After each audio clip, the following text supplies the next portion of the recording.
Good morning बच्चों। आज के क्लास में मैं व्यावसायिक संगठन के स्वरूप में पढ़ाने जा रही हूँ कंपनी। कंपनी शब्द की उत्पत्ति जो है लैटिन भाषा के शब्द कम धन पैनी, लैटिन भाषा के शब्द कम धन पैनी से हुआ है। कम का अर्थ है साथ साथ और पैनी का अर्थ है रोटी कमाना।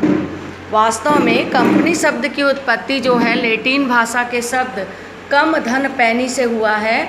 कम का अर्थ है साथ साथ और पैनी का अर्थ है रोटी कमाना।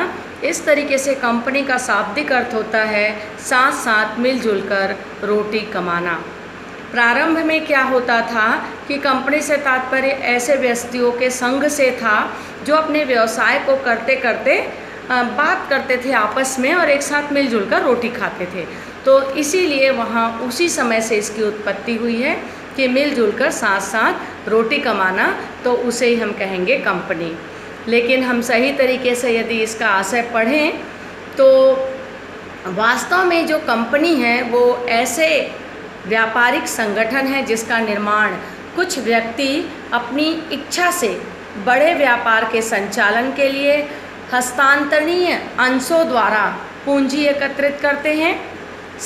इसमें अपनी पूंजी लगाते हैं। इसमें लगाए गए सदस्यों का दायित्व तो पूंजी तक सीमित होता है। कंपनी का अपना एक पृथक अस्तित्व होता है, स्थायी और वैधानिक अस्तित्व होता है। इसकी एक सार्वमुद्रा होती है, इसी के माध्यम से ये जो है अपने व्यापार का संचालन करते हैं। तो इस तरीके से बच्चों यदि हम कहें तो वास्तव में कंपनी दो या दो से अधिक व्यक्तियों के द्वारा मिलजुल कर बनाया गया व्यक्तियों का एक ऐच्छिक संघ है जिनकी पूंजी हस्तांतरणीय अंशों में विभाजित होती है और साथ ही साथ जिसकी सदस्यता के लिए स्वामित्व की आवश्यकता होती है। कंपनी शब्द वास्तव में ये जो कंपनी है इसकी उत्पत्ति इंग्लैंड में 16वीं शताब्दी में ब्रिटिश काल में इसका जो है प्रारंभ हुआ। कंपनी में अधिनियम 1956 लागू होता है।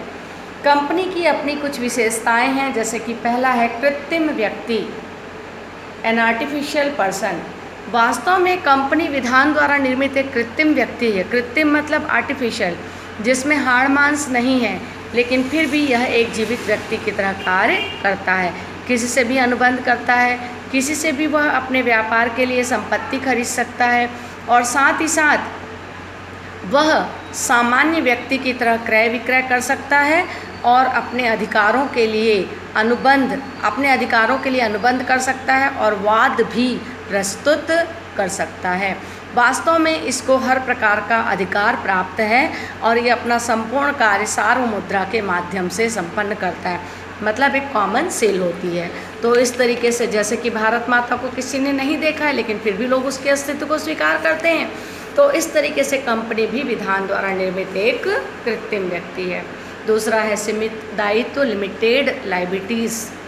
वास्तव में कंपनी का जो दायित्व है उनके द्वारा लगाई गई, जो सदस्य पूंजी लगाते हैं तो लगाई गई पूंजी तक ही सीमित रहता है और सीमित दायित्व होने के कारण ये अपने ऋण के भुगतान के लिए स्वयं उत्तरदायी होते हैं।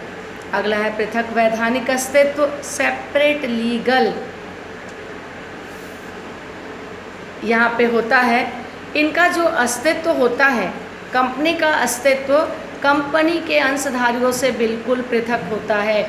मतलब ये किसी भी यहाँ का कंपनी का कोई भी अंशधारी कंपनी के साथ किसी भी प्रकार का अनुबंध कर सकता है।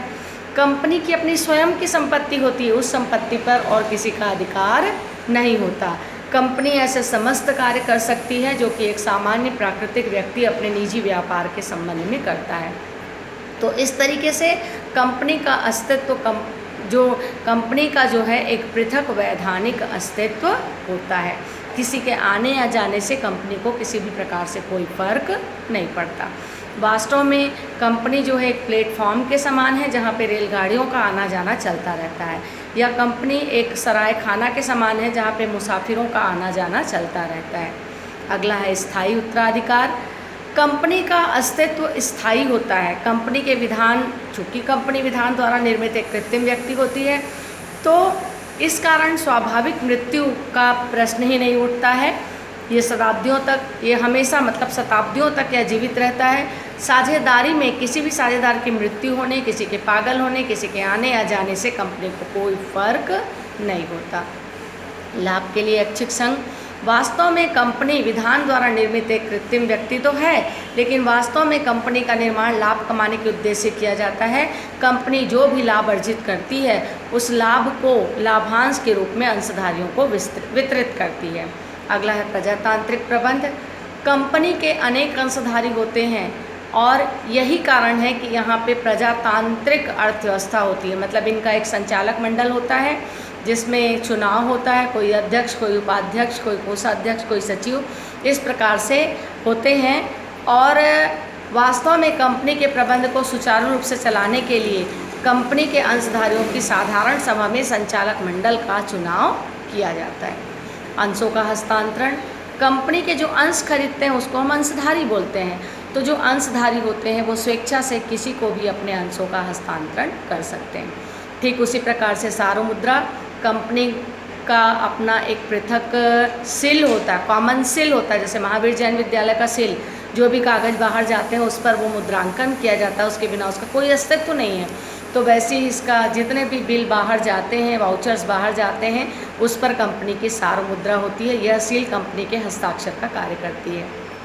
सदस्यों की संख्या। प्राइवेट कंपनी है तो कम से कम 2 और अधिक से अधिक 200, और यदि पब्लिक कंपनी है तो कम से कम 7 और अधिकतम पर कोई प्रतिबंध नहीं है।